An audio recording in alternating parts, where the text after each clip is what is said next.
Hi guys, my name's Tina Winchester and I've got some study tips for online students. I've got a bit of a list. I'm going to go through it so that you can look back on this video when you're studying to help you travel along. So the first thing we want to acknowledge is that we do understand that studying online is difficult. You have to be very self-motivated and allocate time for study. But remember, our trainers and assessors are always here to help you if you get stuck or if you need a hand.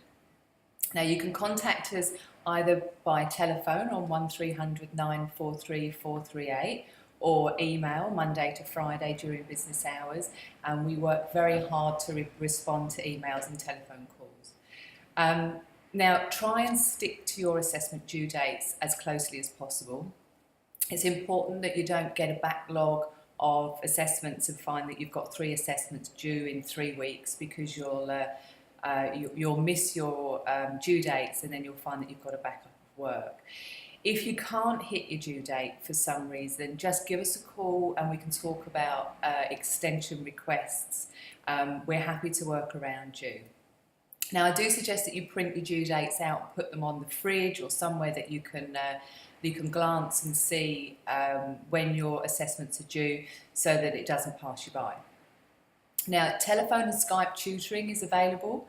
Again, contact the office to make an appointment, and we're always available to help you along the way. Make sure you read your support material carefully. Don't glance through it and think you've picked up the main points. Read the information really carefully. Now, it doesn't matter how small the question is or how silly you think the question is. There are no silly questions when you're studying. Ring us and ask us. If you find yourself procrastinating or overthinking a question, give us a call or shoot us an email. We'll get you over the hump there and we'll get you moving along your way. Now, ensure that you complete the assessment questions before you do your role plays. Within the assessments, you've got short answer questions, you've got case study, and you've got role play. Now, what we suggest you do is you work on your short answer questions, you work through your case studies, and you do your role plays last. And this ensures that there's consolidation of learning and that you've really grasped the techniques that you're wanting to demonstrate to us through your role plays. Now, when it comes to sending all your work in for your assessment, send it in one hit. So make sure you check before you send in that you have your cover sheet completed and signed, that you've completed all the assessment questions, any additional paperwork. There are some modules that have additional paperwork, so intake forms, contracts, that kind of thing. Make sure it's in with your assessment and your role play. Either recorded on a USB or on Skype or whatever way that you've arranged with your trainer. Without all the required information, your assessment will not be marked. It won't go in the marking process. We'll be trying to contact you to chase up paperwork. Resubmissions, you'll get resubmissions. Everybody gets resubmissions. It's normal and it's all part of the learning process. It could be that you misunderstood a question, or you've only partially answered a question, or you've just not hit the mark.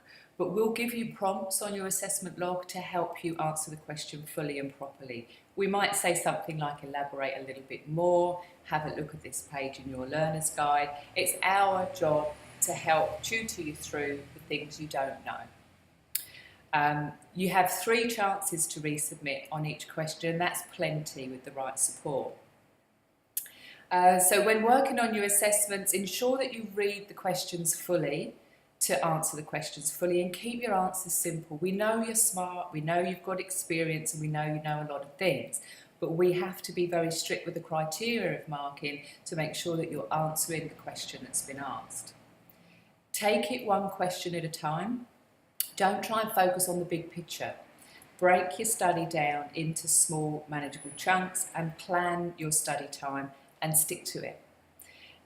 When it comes to doing case studies, we recommend that you set aside an amount of time that you can do the case study from start to finish.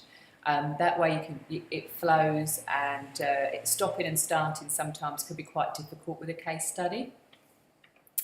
Role plays. These aren't meant to be torturous for you. Try and relax and enjoy them. Your first role play, you might feel a little self-conscious, but the more role play you do, the better you'll get. And the more your confidence will grow around the skills and techniques that you're learning. And remember, everybody goes through ups and downs when they're studying, swinging from thinking this is great, I really love it, to what was I thinking, I'll never get this done. Think about your own motivations for doing the course and consider the things that might help you through. If you're finding it difficult, give us a ring. We're not only here to tutor and train you, we're here to support and encourage you. And remember, you're not here to show us what you do know, you're here to learn the things you don't. Happy studying. See you at the next video.